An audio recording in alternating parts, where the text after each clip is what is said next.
જય સિયારામ। આ ચકલીને જમવા માટેની ડીશ બનાવી છે અને વાઇસર લગાવી અને નટબોલ્ટથી ફિટિંગ કરવામાં આવેલ છે। પછી આ જ નિપલનો ઉપયોગ પાણી તરીકે કરવામાં આવ્યો છે। વનવગડાની અંદર 110 પોઈન્ટ છે।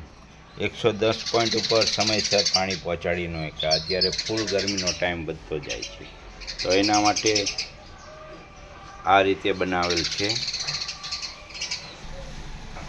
આ રીતે પાણીની બોટલ ભરી અને વનવગડાની અંદર મૂકી દેવાની, જેથી આ ઓટોમેટિક જ્યારે ચકલી પાણી પીવે ને ત્યારે આમાંથી નીકળ્યા કરે અને જેટલું જરૂરિયાત મુજબ પાણીનો યુઝ થાય અને બિનજરૂરી પાણી બગડે નહીં।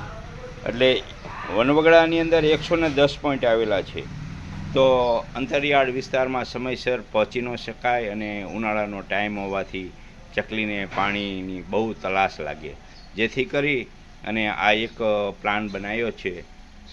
બધાય સેવાભાવી મિત્રોને વિનંતી કે જો આ નિપલની જરૂર પડે તો હું પહોંચાડીશ આંગળીયામાં, પણ આવું કંઈક અંતરિયાળ વિસ્તારમાં બનાવવા આપ સૌને વિનંતી કરું છું। જય સિયારામ।